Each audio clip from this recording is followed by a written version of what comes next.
Boa noite, senhoras e senhores. Bem-vindos à teleconferência do New Holdings para discutir os resultados do terceiro trimestre de 2025.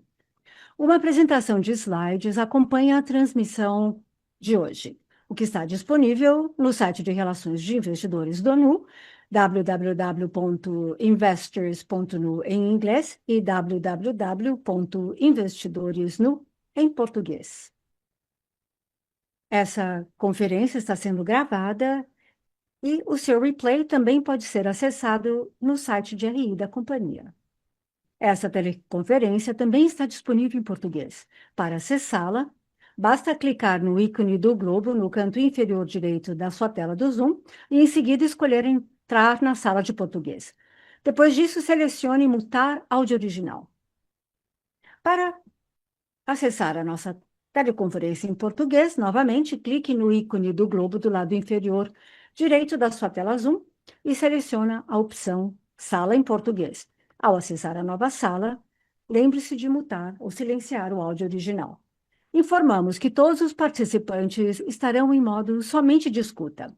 Vocês poderão enviar suas perguntas online a qualquer momento hoje, usando a caixa de perguntas e respostas no webcast. Agora eu gostaria de passar o call para o senhor Guilherme Souto, diretor de Relações com Investidores do New Holdings. Senhor Souto, o senhor pode prosseguir. Muito obrigada, operadora, e muito obrigada a todos por participarem do nosso call de resultados de hoje. Caso ainda não tenham visto a nossa divulgação de resultado, uma cópia está publicada na seção de central de resultados do nosso site de relação com investidores. Comigo hoje estão Davi Vélez, nosso fundador, CEO e Chairman, e Guilherme Lago, nosso CFO. Ao longo dessa teleconferência, apresentaremos informações financeiras não IFRS, incluindo o lucro líquido ajustado. Essas são medidas financeiras importantes para o Nu Holdings, mas não são medidas financeiras conforme definidas pelo IFRS, portanto, não devem ser comparadas com informações semelhantes de outras companhias. Conciliações, informações FRS e não IFRS são disponíveis no nosso comunicado à imprensa. Salvo indicação ao contrário, todas as taxas de crescimento estão uma base neutra em relação ao câmbio ano a ano. Gostaria também de lembrar a todos que a discussão de hoje pode incluir declarações prospectivas que não são garantias de desempenho futuro e, portanto, não deve-se depositar confiança indevida nelas. Essas declarações estão sujeitas a inúmeros riscos e incertezas que podem fazer com que os resultados reais difiram significantemente das expectativas da empresa. Consulte a divulgação de declarações perspectivas no comunicado de imprensa sobre os resultados da empresa. Agora eu passo para o Davi. Olá a todos e muito obrigada por se conectarem conosco hoje. No terceiro trimestre de 25, efetivamente todas as nossas métricas continuaram a crescer, reforçando a nossa posição como um banco digital líder na América Latina e uma das plataformas líderes de fintech globalmente. Nossa base de clientes cresceu para 127 milhões de clientes, com mais de 4 milhões de adições líquidas no trimestre, enquanto mantendo uma taxa de atividade acima de 83%, um claro reflexo do profundo envolvimento que continuamos a construir com nossos clientes. No México, ultrapassamos 13 milhões de clientes, atingindo agora cerca de 14% da população adulta. E na Colômbia, estamos nos aproximando de 4 milhões de clientes. Ambos os mercados continuam a demonstrar forte tração, destacando a escalabilidade do nosso modelo. Esse crescimento sólido, combinado com a expansão contínua da ARPAC, que ultrapassou $13 por trimestre, levou a receitas recordes de mais de 4 bilhões de dólares. Esses resultados destacam o efeito composto da expansão da nossa base de clientes, do envolvimento mais profundo e a monetização disciplinada. Nosso lucro bruto continuou a aumentar acentuadamente, refletindo um forte unit economics e alavancagem operacional e com um índice de eficiência de 28%, enquanto continuamos a avançar em nossa trajetória de melhoria de eficiência. Finalmente, obtivemos um lucro líquido de 783 milhões de dólares, sendo mais um trimestre de sólida rentabilidade, ao mesmo tempo que continuamos a investir em crescimento e inovação em todos os mercados. Esse desempenho consistente é resultado direto do nosso modelo de negócios, que atrai milhões de clientes a cada trimestre, promovendo um engajamento mais profundo, que expande a monetização, e tudo isso enquanto operamos em uma plataforma de baixo custo e altamente eficiente. Essa fórmula continua a impulsionar o crescimento da receita em todos os mercados, mas com cada componente desempenhando um papel distinto em cada geografia. No Brasil, Já sabemos que atualmente temos 60% da população adulta e estimamos que já somos a maior empresa no segmento de PMEs em número de contas. Temos avançado em escala, receita por cliente, tornando-se o principal motor de crescimento. Nosso foco daqui para frente é ampliar nosso portfólio do produto enquanto continuamos a executar nossa estratégia de crédito, aumentando a exposição entre os clientes com os maiores retornos ajustados ao risco. No México, nosso principal foco continua sendo a expansão da nossa base de clientes, aprofundando a adoção de produtos e promovendo a inclusão financeira, ao mesmo tempo que estabelecemos as bases para uma monetização sustentável de longo prazo.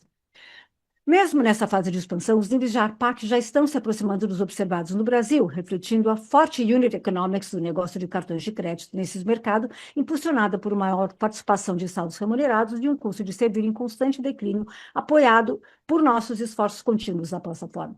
Ambos os mercados demonstram a força e adaptabilidade do nosso modelo, que é capaz de impulsionar um rápido crescimento e escala nos estágios iniciais, ao mesmo tempo que expande a lucratividade à medida que os mercados amadurecem.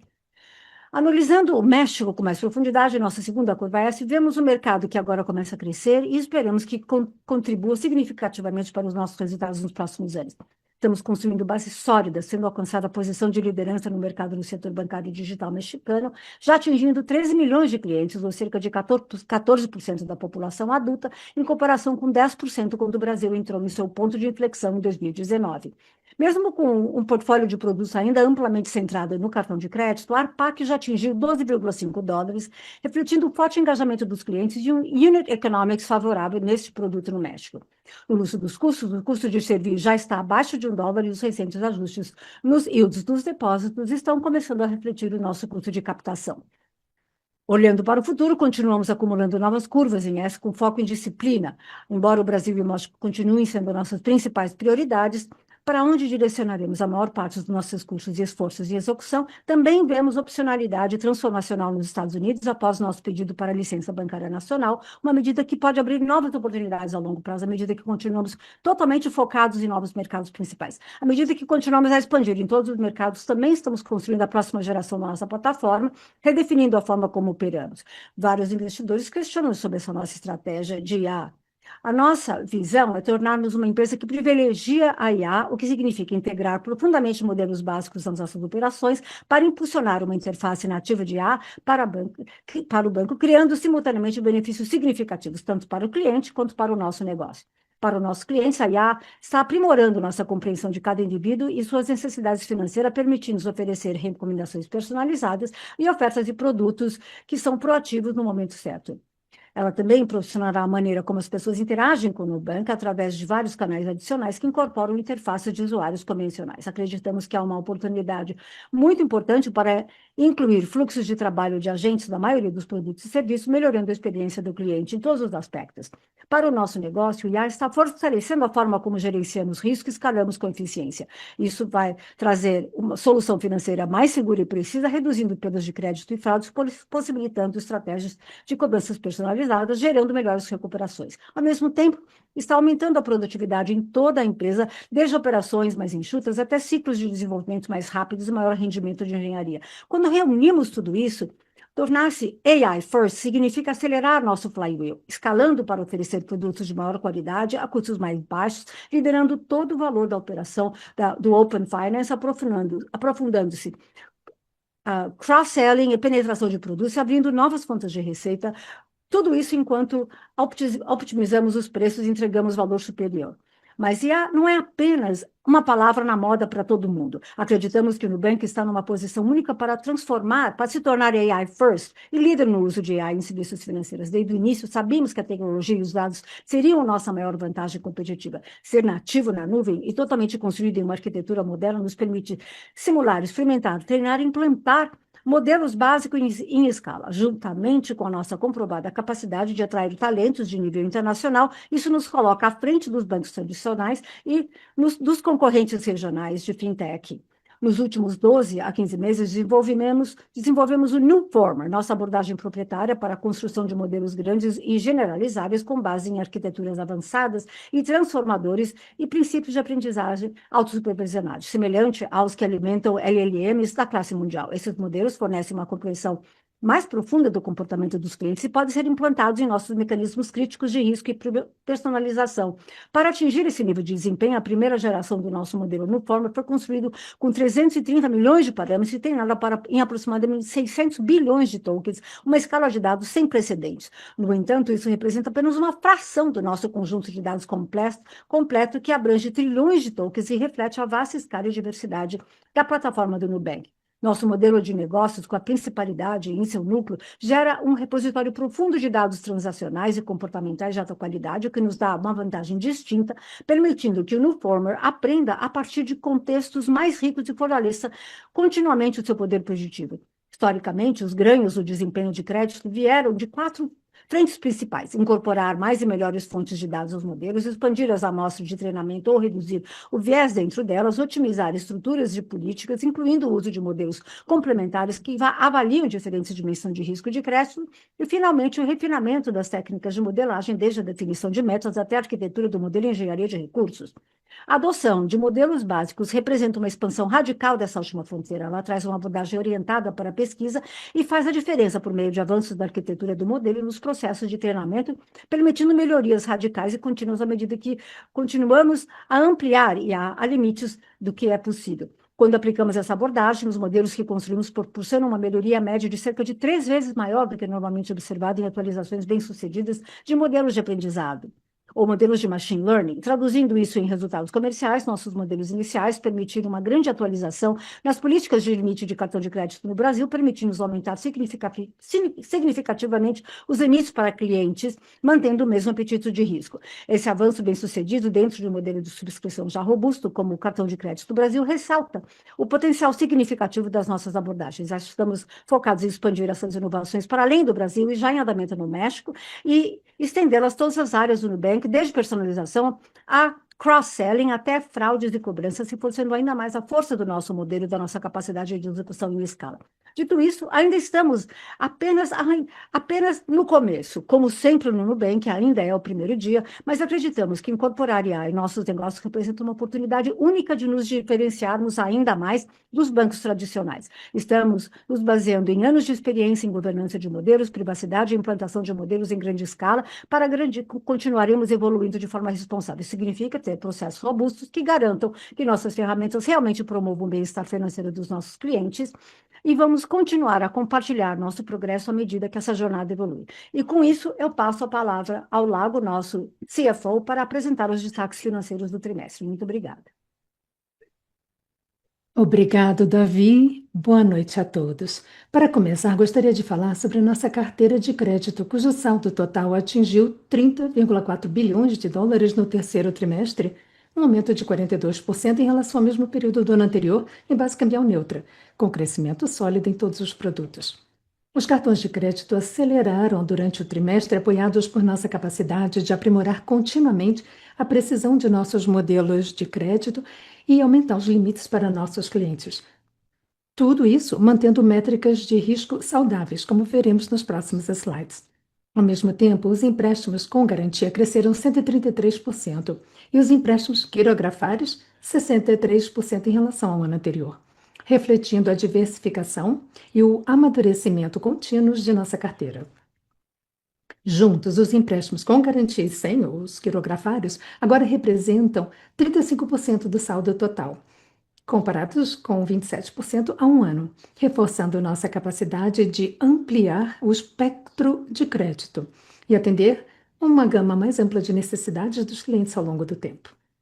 Passando para a produção de crédito, atingimos um recorde de 4,2 bilhões de dólares no trimestre, um aumento de 40% em relação ao ano anterior, em base cambial neutra, com crescimento proveniente tanto dos empréstimos quirografários quanto dos com garantia. Nos empréstimos quirografários, o desempenho foi apoiado pelo forte impulso em nossa carteira de PMS e pelas novas políticas de crédito introduzidas para clientes PJ e PF. Essas atualizações estão nos permitindo expandir com segurança a elegibilidade e aumentar o tamanho médio dos empréstimos, mantendo as novas originações mais concentradas em segmentos de menor risco. Nos empréstimos com garantia, os resultados foram impulsionados pela forte produção de empréstimos consignados do setor público. que cresceram quase que 130% em relação ao ano anterior, juntamente com uma normalização gradual dos consignados do INSS. No que tange aos depósitos, os saldos atingiram 38,8 bilhões de dólares, aumento de 34% em relação ao ano anterior em base cambial neutra, enquanto o custo de captação melhorou de 91% para 89% das taxas interbancárias, o que é uma demonstração clara de nossa capacidade de aumentar os volumes, ao mesmo tempo melhorando a eficiência, continuando a construir uma franquia de captação escalável e sustentável em toda a América Latina. Na Colômbia, os depósitos continuam a crescer de forma constante, mesmo com os custos de captação abaixo da taxa interbancária. No Brasil, observamos fortes entradas em todos os segmentos, reforçando a profundidade e a resiliência de nossa franquia de depósitos. E no México, previmos algumas saídas após a recente redução nos rendimentos dos depósitos, o que foi uma medida deliberada que reduziu nosso custo de captação consolidado. E isso estava totalmente alinhado com nossas expectativas e nossa estratégia de longo prazo, visando um crescimento sustentável. As tendências recentes no México reforçam nossa confiança e nossa capacidade de continuar expandindo e fortalecendo nossa franquia de depósitos. Passando agora para a margem financeira bruta, NII, atingimos 2,3 bilhões de dólares no trimestre, um aumento de 32% em relação ao ano anterior, em base cambial neutra, impulsionado novamente pela expansão contínua de nossa carteira de crédito. A NIM contraiu cerca de 40 basis points em relação ao trimestre anterior. Isso reflete nossa abordagem disciplinada para otimizar os retornos ajustados ao risco, à medida que continuamos a expandir a originação em segmentos de menor risco, incluindo carteiras de cartão de crédito sujeitas a ganhos de juros, empréstimos quirografados para pessoas físicas de menor risco e uma participação maior de empréstimos para PMEs e empréstimos com garantia em nossa carteira total que gera juros. Embora esses produtos tenham rendimentos nominais inferiores, eles fortalecem a qualidade geral da carteira e sua resiliência ao longo do tempo, como podemos ver no próximo slide. Nossa carteira de crédito continua superando nossas expectativas, apoiada por uma subscrição disciplinada e uma mudança saudável na composição, voltada para clientes e produtos com retornos ajustados ao risco mais sólidos. Combinados com melhores recuperações, esses fatores levaram a uma redução de 7% nas despesas com PDD em relação ao trimestre anterior, sempre em uma base cambial neutra, refletindo principalmente provisões mais baixas em nossos dois maiores produtos, que são cartões de crédito e empréstimos quirografados. Como resultado desse custo de crédito mais baixo, nossa NIM, ajustada ao risco, expandiu-se para 9,9% no trimestre, ressaltando a resiliência e a qualidade de nossa carteira. Em seguida, analisando os indicadores de inadimplência da nossa carteira de crédito ao consumo no Brasil, o NPL 1590 permaneceu bem dentro das expectativas, encerrando o trimestre em 4,2%, ligeiramente abaixo da sazonalidade histórica do terceiro trimestre. O NPL 90+ aumentou marginalmente para 6,8%, também em linha com a sazonalidade esperada e a dinâmica básica da carteira. Por fim, nossos índices de cobertura permaneceram sólidos, embora tenham diminuído levemente em linha com os movimentos recentes nas provisões para perdas de crédito. Continuamos a manter uma robusta reserva de provisões, tanto sobre a carteira total, quanto especificamente sobre os saldos de NPL 90+. Passando agora para o lucro bruto, alcançamos mais um trimestre de crescimento sólido, atingindo 1,8 bilhão de dólares, um aumento de 32% em relação ao ano anterior. Naturalmente, sempre em base cambial neutra. A expansão da margem bruta para 43,5% reflete o crescimento consistente do top line, da receita, combinado com a melhoria contínua no desempenho ajustado ao risco que vimos no slide anterior. Essas tendências reforçam a sustentabilidade e a escalabilidade do nosso modelo de negócio à medida que continuamos a equilibrar crescimento, rentabilidade e disciplina nos riscos em todos os mercados em que operamos.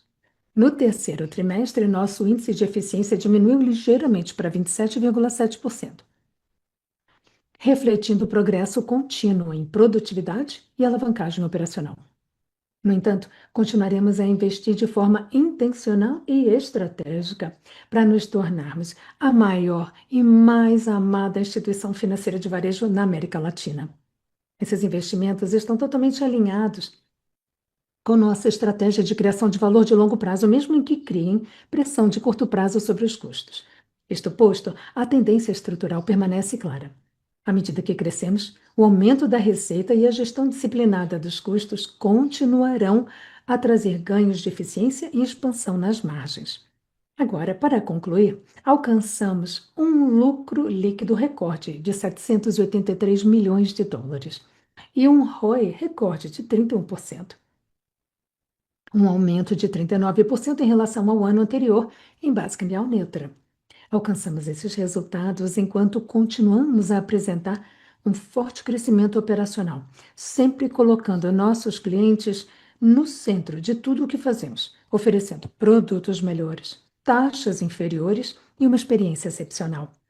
Esses resultados, de novo, destacam mais uma vez a força e escalabilidade do nosso modelo, assim como a nossa capacidade de combinar crescimento com rentabilidade. Com isso, vamos abrir a sessão de perguntas. Muito obrigado. Iniciaremos agora a sessão de perguntas e respostas para investidores e analistas. Caso queira fazer uma pergunta, pressione o botão Raise Hand. Se a sua pergunta for respondida, podem sair da fila clicando em Put Your Hand Down, abaixar a mão. Por favor, limitem-se a uma pergunta e a uma follow-up. Caso tenham outras perguntas, basta entrarem novamente na fila. Perguntas também podem ser enviadas online a qualquer momento, usando a caixa de perguntas e respostas no webcast. Agora eu gostaria de passar a palavra para o senhor Guilherme Souto, diretor de Relações com Investidores.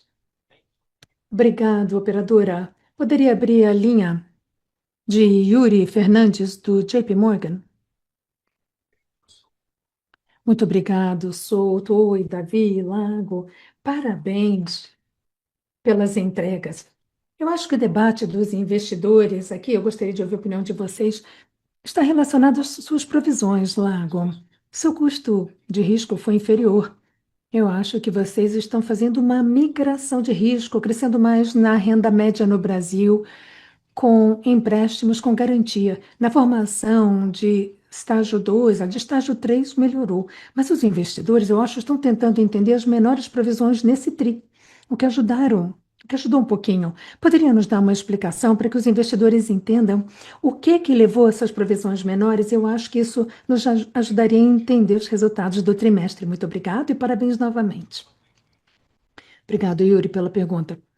Sim, eu acho que a qualidade dos ativos vem sendo positiva nos últimos 2 trimestres. Nesse TRI, nós também vimos a qualidade dos ativos com desempenho melhor que as expectativas, ligeiramente melhor que as expectativas. Também tivemos alguns efeitos das políticas que nós intensificamos agora nos últimos 3 a 4 trimestres, de reativar os clientes no Brasil que não tinham ou que tinham inadimplência conosco e agora que pagaram a dívida, eles podem receber outra oportunidade de crédito, o que melhorou materialmente os níveis de recuperação. E, finalmente, nós vimos através de machine learning e da tecnologia de IA preditiva, aquela modelagem que o Davi mencionou, a capacidade de termos mais precisão em algumas técnicas de modelagem de crédito. Então, o que você viu em termos de qualidade dos ativos financeiros terem melhorado, ainda assim, gostaria de chamar sua atenção, Yuri, para, deixa eu ver aqui o slide 17. Podemos ver que a taxa de cobertura que temos, as taxas de índices de cobertura estão bastante boas, envolvendo todo o saldo do NPL 90+. Vamos ver como é que vai ser isso. Mas agora já estamos no meio do 4 trimestre, estamos em 13 de novembro. Continuamos a ver a qualidade dos ativos desempenhando relativamente bem. Então, basicamente, esse é o pano de fundo para a evolução do SL, das perdas esperadas de crédito. Super entendido, obrigado lá.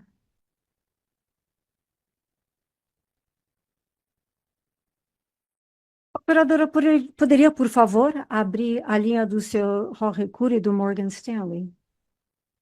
Boa tarde a todos e, novamente, parabéns pelos números e pelos ótimos resultados. A minha pergunta é sobre, né, o NII. Eu ouvi o que o Lago falou sobre o mix do crédito como sendo responsável pelo declínio na NIM, na margem financeira líquida. Eu estou olhando apenas os números nominais e parece que os juros foi 15% tri contra tri versus uma carteira de crédito total que postou 11%. Não me parece que vocês estão aumentando a receita sobre o ativo, ou talvez esse seja um sinal de uma deterioração do mix, ou talvez o contrário. Mas, por outro lado, né, despesas com juros foi 24% tri contra tri versus os depósitos de 60%. Você falou sobre, né, a redução do custo dos depósitos, mas em dólares, talvez isso não seja muito bem refletido. Eu fico aqui me perguntando se você poderia explicar um pouquinho melhor essa dinâmica e o que explica essa contração do NIM. Olha, há duas coisas aqui. Em primeiro lugar, eu vou falar sobre a receita e depois custo. Do lado da receita, nós observamos esse crescimento sendo maior em não apenas em classes de ativo com maior risco, não apenas na classe de ativo em si, mas se você for ao slide 12, você verá que empréstimos com garantia, eles superaram o resto da carteira e os quirografários, por exemplo, talvez chegaram a níveis de yield. Mas mesmo dentro da área de cartões de créditos, Jorge, estamos observando um crescimento mais rápido na base, né, do saldo para clientes com menos risco, né, do que aqueles que têm um yield mais baixo. Então, isso talvez seja uma justificativa, mas corretamente você mencionou que houve um aumento na despesa com juros e isso veio inteiramente do Brasil. O custo de captação médio no Brasil subiu e o custo médio da captação no México e Colômbia caiu. Quando olhamos o custo médio que foi postado no slide 14, é possível observar aquilo que nós chamamos custo de depósitos como uma porcentagem do índice intrabancário que passou de 91 para 89. E talvez você possa se perguntar como é que eu posso ligar os pontos.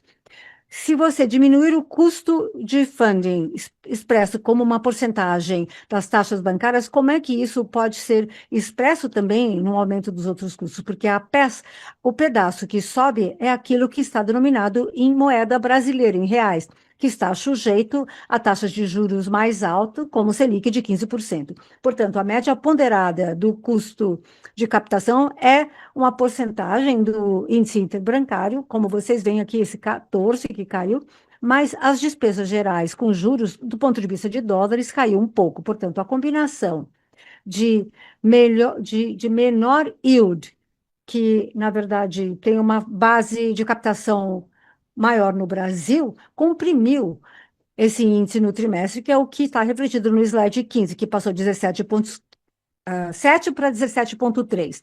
Mas, no entanto, o que eu ressaltaria é quando você leva em conta a qualidade do ativo, ou o custo do risco, ou o custo de crédito, na verdade, nós vemos uma expansão na margem. E é isso o que aparece no slide subsequente, que é o slide 16. A nossa margem ajustada ao risco, na verdade, subiu de 9,2% para 9,9%, o que demonstra que, muito embora tenhamos aumentado o crescimento para aqueles ativos com menos risco, que isso veio às custas, né, de um ativo com yield menor, né, isso levou a um custo de risco menor, o que leva também à expansão do NIM, do NIM, né, de menor custo. Olha, se você não se importar, eu tenho um follow-up da pergunta anterior sobre provisão.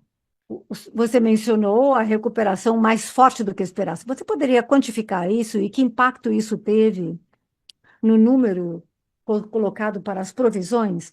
nós não estamos revelando esse impacto, Rocha, porque basicamente é simplesmente a adição das recuperações, principalmente daqueles clientes que foram reativados nesses últimos trimestres. Esse é um programa que estamos realizando, oferecendo a essas pessoas uma segunda oportunidade para aqueles clientes que ficaram inadimplentes alguns anos atrás e que conseguiram saldar suas dívidas totalmente. Portanto, essa recuperação tem sido mais elevada do que aquilo que havíamos esperado, mas não estamos agora, né, revelando toda a recuperação adicional advinda desse programa. Muito obrigada e parabéns pelos números. Operadora, por favor, abra a linha do senhor Pedro Leduc, do Itaú BBA. Olá, boa noite a todos e muito obrigada por acatarem minhas perguntas. Se eu puder, eu tenho uma pergunta sobre cartões de crédito nesse último trimestre, pois nós observamos um aumento dos limites concedidos. E nesse trimestre, talvez a gente possa perceber alguns dos efeitos, porque temos um número maior de cartões ativos gerando receita, um aumento no volume de transações por cartão. Vocês poderiam falar um pouco mais sobre como vocês enxergam isso, assim, na realidade? Parece que houve também um pequeno aumento nesse trimestre, se você pudesse falar sobre isso também. E eu acho que também essa questão está ligada àquilo que estamos observando com relação aos estágios de probabilidades. Me parece que esse crescimento vem de um mix de melhor qualidade. Não, eu sei que essa é uma pergunta muito longa, mas eu acho que deu para entender o que eu quero dizer. Obrigada. Claro, Leduc, obrigada pela pergunta. Olha, nós anunciamos um, um programa relativamente grande de aumento de limites no segundo trimestre de 2025. E o desenvolvimento o avanço desse programa de limite de crédito foi lançado um terço no primeiro trimestre, um terço no segundo e no terceiro, e um terço no quarto. Então, ainda não conseguimos observar o efeito completo do programa que agora vai se materializar no desempenho financeiro da empresa, mas é um resultado que só teremos uma visibilidade completa, principalmente ou provavelmente em meados ou final de 2026, porque leva um tempo até que esses limites sejam convertidos em TPVs e esses TPVs sejam convertidos em IBBs. Então, ainda existe um espaço de tempo até alcançarmos esse número. Então, Leduc, você está certo em pensar que uma grande parcela desse limite de crédito foi concedido a clientes com menor risco. Portanto, a, a unidade de risco que nós acrescentamos, na verdade, né, ela vai diminuindo com o tempo. No entanto, à medida que a gente aumenta os limites para esses clientes com menor risco, ao mesmo tempo nós também declinamos, né, o outro lado, que é a utilização. Então, se você tem R$ 1.000 de limite, aumentamos esse limite em 20%, você terá uma utilização maior do que se você tivesse 100 mil de limite e aumentássemos em 10% esse limite. Então, tanto a utilização quanto o desempenho de crédito relacionado ao aumento do crédito estão se desempenhando conforme a nossa expectativa. Portanto, não há nada que nos force a revisitar o ritmo e a intensidade desses movimentos. No segundo trimestre, nós observamos um aumento do limite de crédito, mas eu acho que não vamos enxergar isso como uma situação singular. É um avanço ou uma melhoria contínua do programa. Vai, será, né, serão programas que serão introduzidos com o tempo, assim como nós já observamos em anos anteriores. Agora, Leduc, se você voltar àquilo que o Davi mencionou no início da apresentação dele, sobre as implicações, né, dos modelos de IA preditivo para a nossa subscrição de crédito, eu diria que, em primeiro lugar, nós introduzimos isso aos aumentos de limite de crédito, que ainda não, isso ainda não foi introduzido às liberações. Por exemplo, ainda temos que, né, melhorar como é que a gente vai aumentando esse limite aos clientes existentes. Então, ainda não aplicamos isso para a determinação de novos clientes para os quais deveríamos, né, aumentar o limite, porque isso exige aquisição de clientes. E aí também não introduzimos isso para a área de crédito. E também não introduzimos essa ferramenta no México ainda. Portanto, ainda nos resta observar melhorias adicionais no nosso desempenho de subscrição de crédito. Muito obrigado e parabéns novamente. Operadora, por favor, abrir a linha do senhor Mário Pierre, do Bank of America. Oi, pessoal, boa noite. Parabéns pelos resultados. Eu só queria falar um pouquinho sobre o México e o ARPAC do México, de 12 dólares e 50 centavos, que é um número bem impressionante, principalmente dado que o mercado mexicano é relativamente novo para vocês, e o ARPAC é quase que semelhante ao do Brasil. Poderiam detalhar um pouquinho a decomposição desse ARPAC entre receita financeira e comissões e taxas? Eu pergunto por conta do regulador do México, que agora está propondo um teto nas taxas ou intercambiais dos cartões. O quanto isso poderia impactar seus resultados no México? E ainda no tema do México, vocês só nos deram dados de NPL, índice de cobertura para as operações do Brasil. Vocês poderiam compartilhar métricas de qualidade dos ativos no México? Isso ajudaria bastante. Obrigada. Ô, Mário, vamos lá. Deixa eu tentar responder cada uma dessas perguntas e você, por favor, fique à vontade para fazer um follow-up se eu deixar alguma coisa de fora. No México, você perguntou sobre a evolução do ARPAC, nosso custo de servir. Eu chamaria sua atenção e dos demais para o slide 7, em que nós podemos ver a evolução dos nossos clientes no México. Agora temos cerca de 13 milhões de clientes, correspondendo a 14 ou 15% da população adulta do México, correspondendo a quase que 35% da população bancarizada no México. Então, podemos facilmente dizer que cerca de um em cada quatro mexicano bancarizado é cliente do nosso banco, o que nos entusiasma muito. E você também vê a evolução do ARPAC no México. Boa parte é relacionada a juros, que vem de crédito no cartão de crédito e floating da nossa base de depósitos. As FIIs de intercâmbio se relacionam a cartões de crédito e débito, e elas correspondem a uma porção menor do ARPAC total. Dito isto, Mário, acho que você mencionou a consulta pública que o governo mexicano lançou recentemente, de um teto do interchange, tanto de cartão de crédito quanto de débito no México. Desde então, nós temos estado em diálogo ativo com outros participantes do setor e com o governo do México também.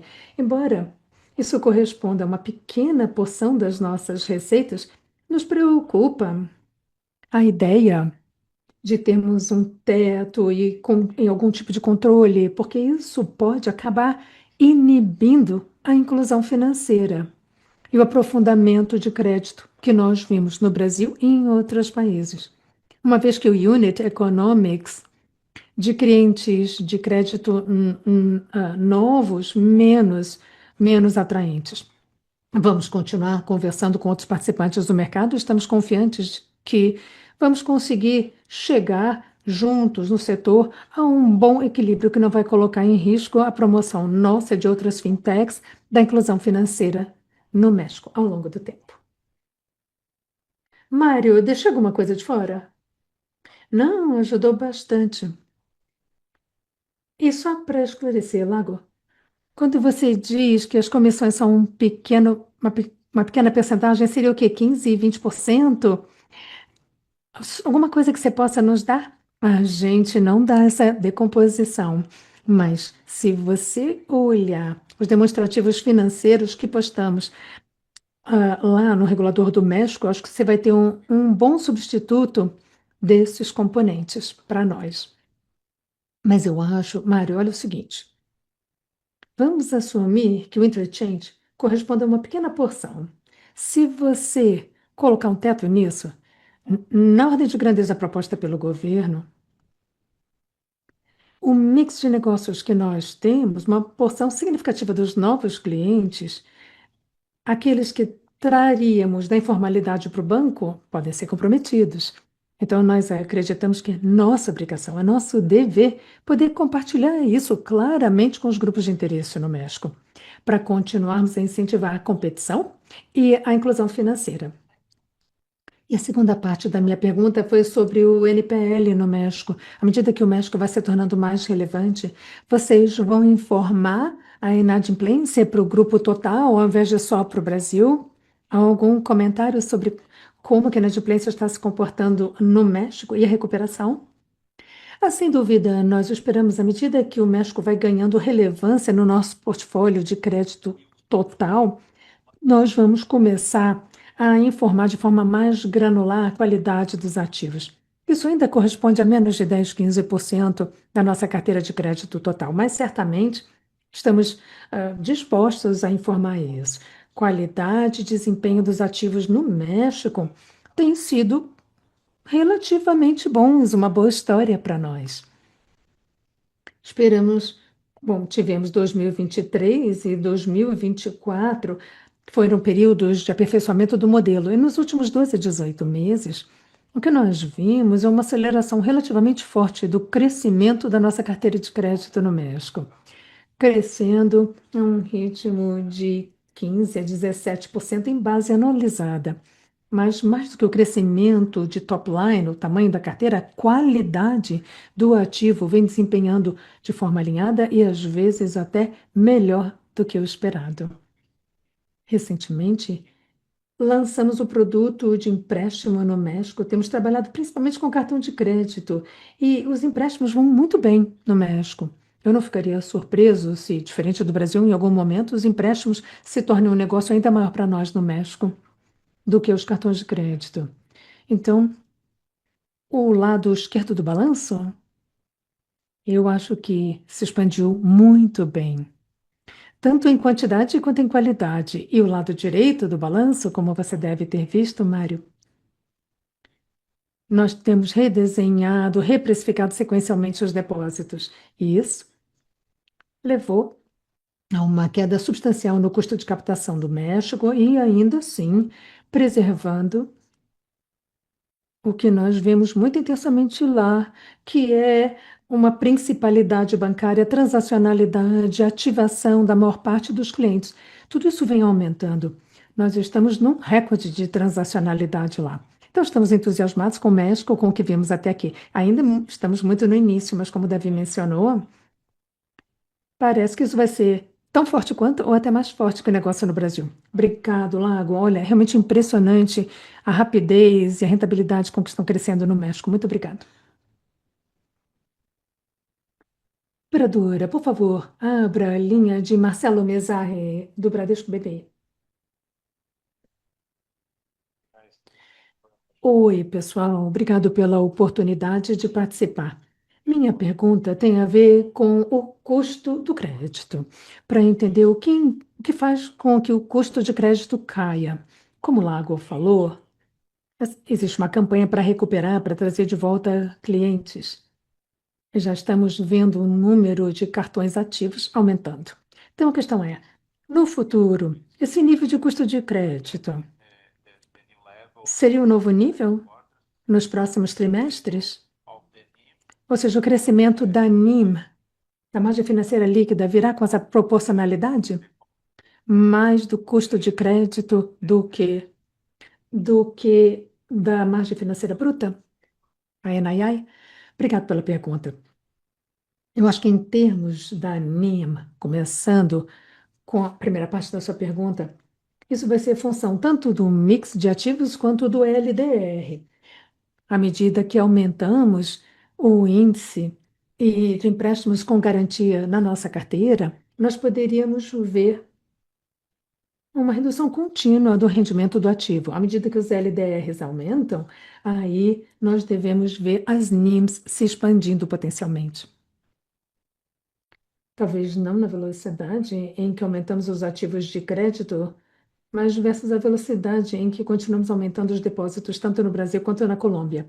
Em termos de custo de risco, nós não damos guidance em relação ao custo de crédito, nem no curto e nem no longo prazo.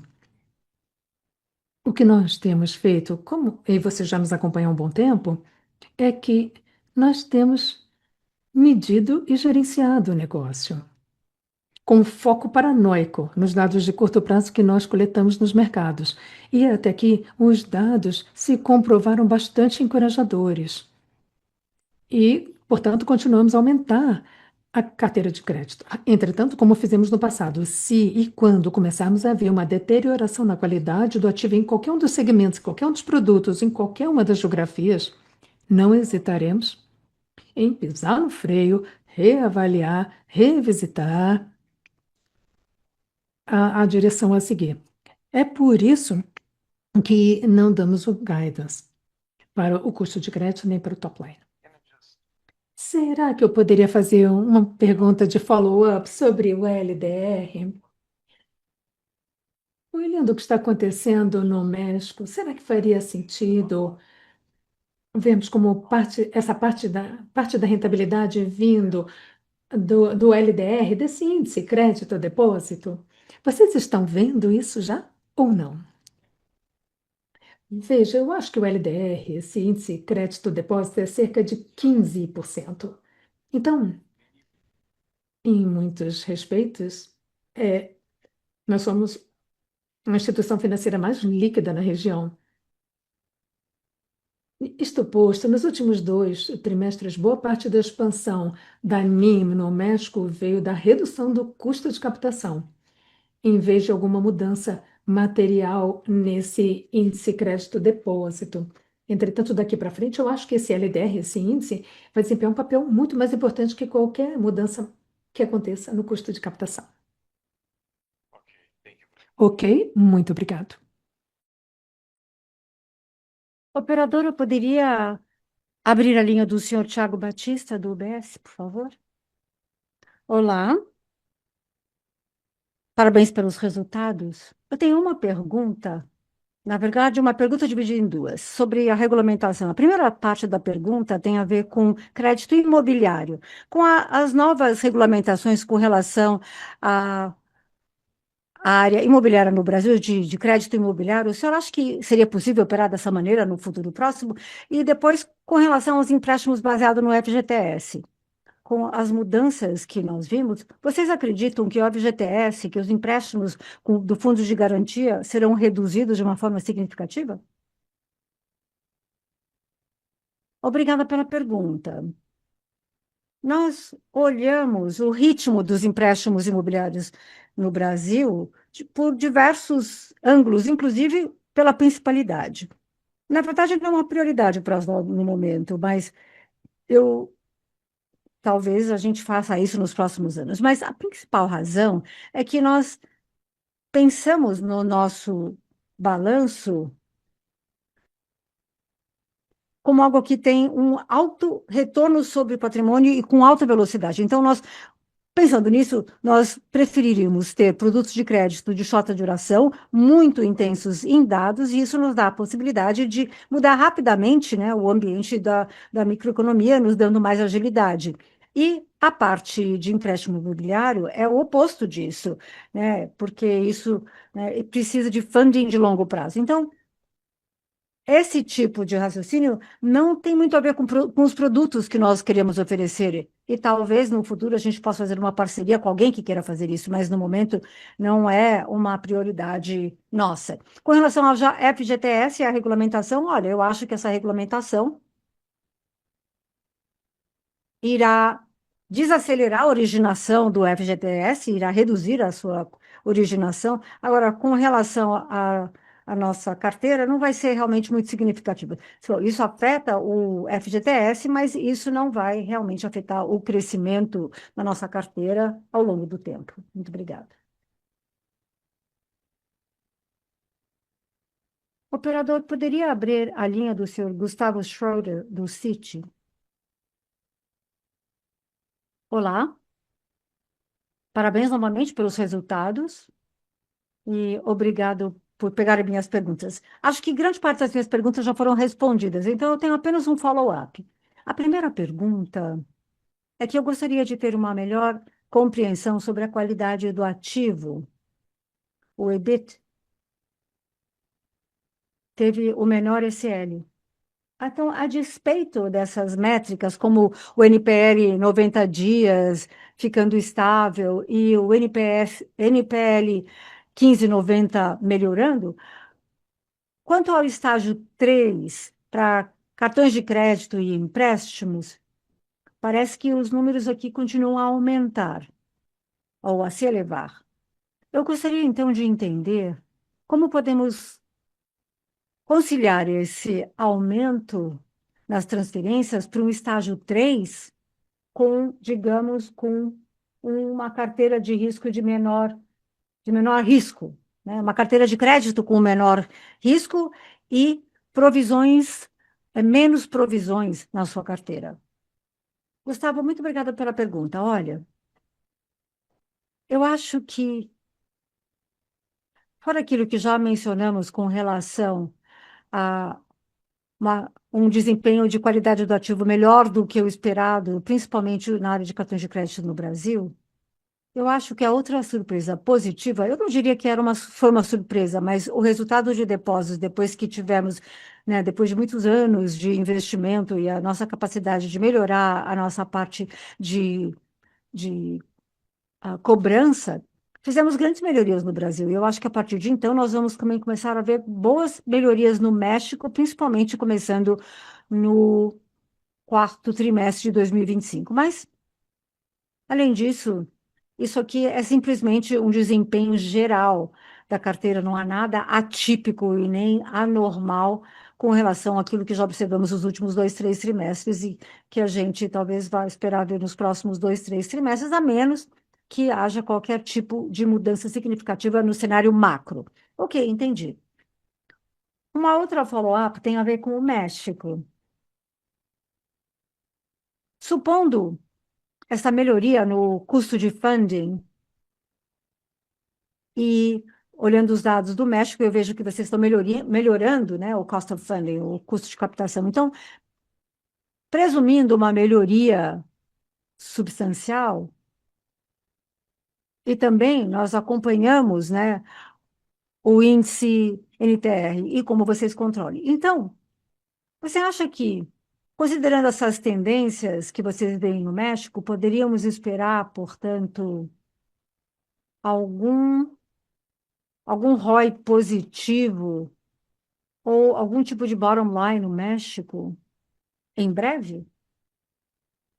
Olha, Schroeder, eu não mudaria nada, pelo menos com relação àquilo que a gente já fez no passado, com relação ao lucro líquido, nem para a empresa ou nem para nenhuma entidade jurídica. Eu sei que às vezes a gente fala sobre quando vamos ser positivos no que diz respeito ao lucro líquido, etc. Olha, eu me sinto mais à vontade lhe dando a nossa impressão sobre o potencial de rentabilidade no México. Se você observar o nosso negócio no México, na verdade, o seu unit economics é até melhor do que o Brasil, porque o ROI e o ROI são mais elevados e isso nos permite ter mais acesso a crédito e dar acesso a crédito a uma população que ainda não tinha acesso ao crédito. Então, se você observar, quase 14 milhões de clientes no México e 20% desses clientes ainda não tinham acesso nem a uma conta bancária e nem a crédito antes de abrirem conta no Nubank. Então, no México, nós temos uma estrutura de custo muito favorável quando comparado a muitos dos outros players na região.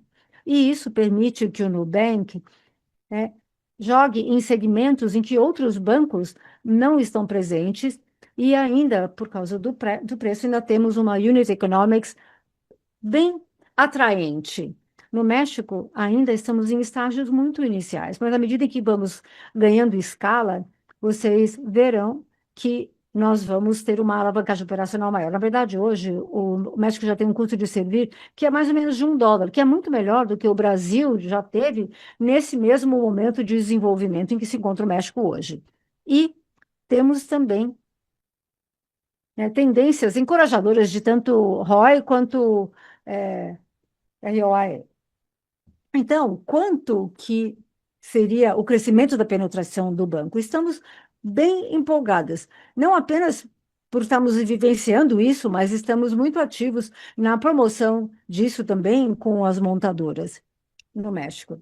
Lago, um outro ponto que eu gostaria de mencionar aqui é que, se quisermos ser rentáveis no México, já, já estamos sendo rentáveis, é uma decisão.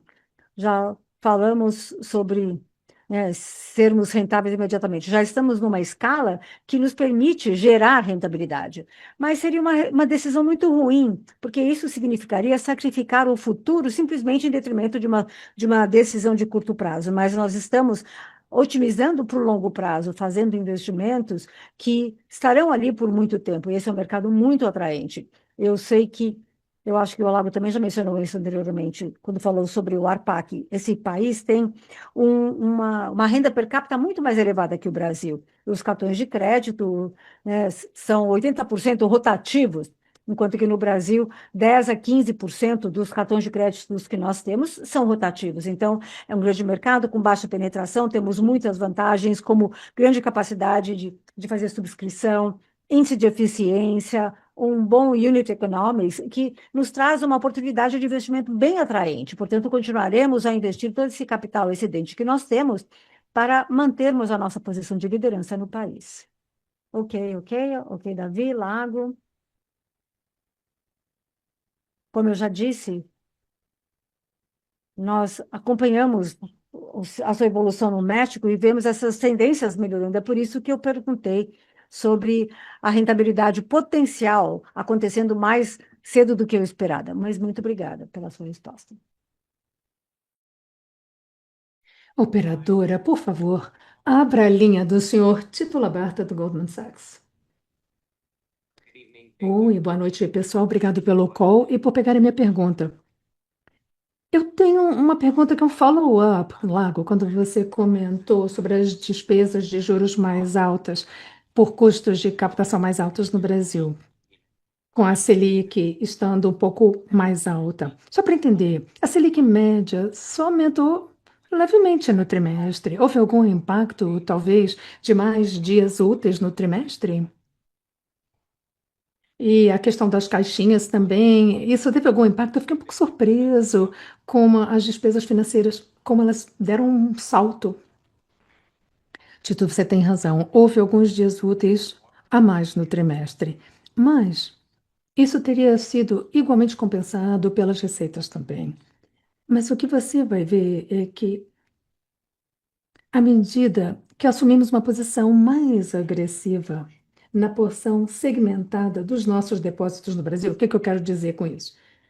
Para perfis selecionados de clientes, aí eu acho que a principalidade com os clientes vai aumentar. E aí, nesses clientes, nós somos mais agressivos com as caixinhas, as turbocarritas, o que também aumentou o nosso custo de captação no Brasil.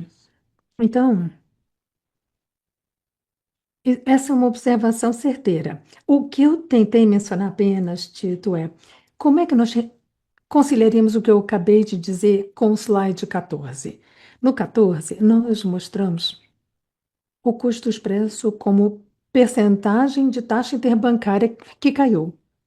Eu tentei dizer que a razão da queda é que nós fazemos uma média ponderada da percentagem do CDI e do TI no México. Então, aqui no slide 14, a linha cai, apesar do fato do custo de captação geral, denominado em dólares, ter aumentado. Isso devido à nossa intenção deliberada de sermos mais agressivos no papel das carretas e das caixinhas no Brasil. Claro, ajudou a esclarecer bastante.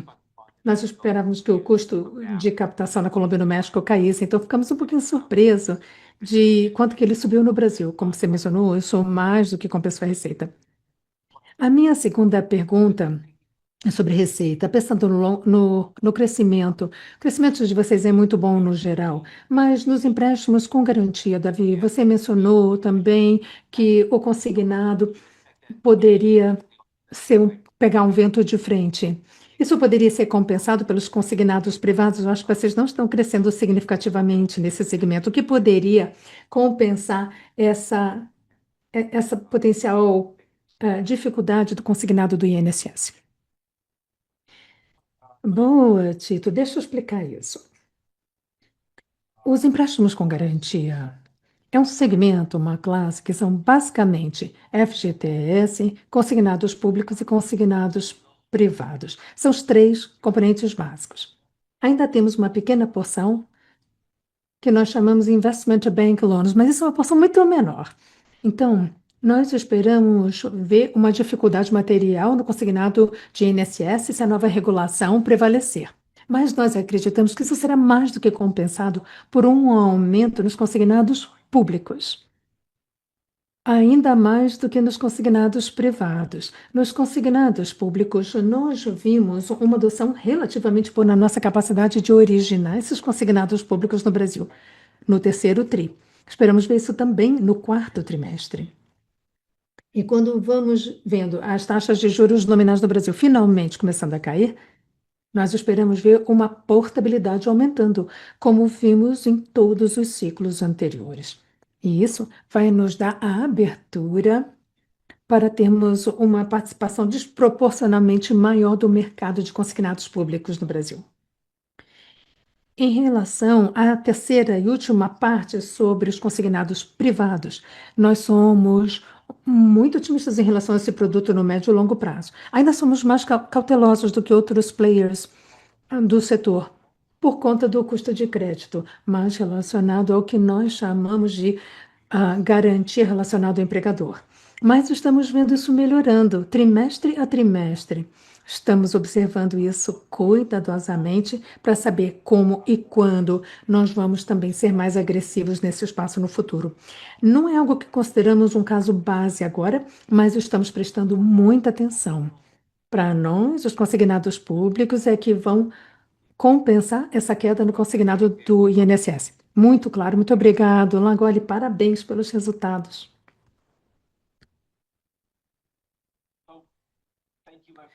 Eu gostaria de agradecer a todos. Já chegamos a 60 minutos dessa sessão, então estamos encerrando a teleconferência. Em nome da Anu Holdings e da nossa equipe de relações com investidores, quero agradecer imensamente pelo seu tempo e participação na nossa teleconferência de resultados de hoje. Nos próximos dias daremos continuidade às perguntas recebidas hoje que não pudemos responder. Não hesitem em entrar em contato com a nossa equipe se tiverem mais perguntas. Muito obrigado e tenham uma boa noite. A teleconferência da Anu Holdings está concluída. Obrigada por participarem da apresentação de hoje. Podem desconectar. Boa noite.